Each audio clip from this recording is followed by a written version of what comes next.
Welcome to our tutorial on how to turn on email notifications on Twitter. Stay connected and never miss an important update by following these simple steps. Begin by opening the Twitter app on your Android device.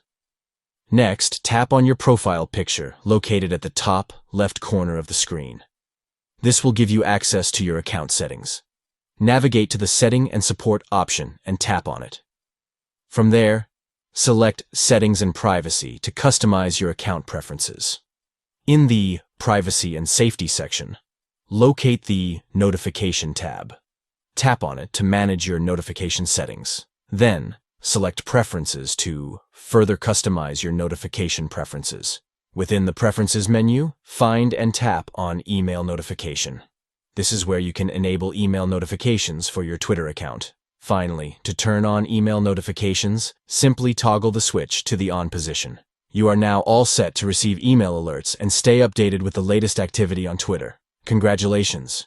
You have successfully activated email notifications on Twitter. Enjoy a seamless experience of staying informed and connected through email alerts.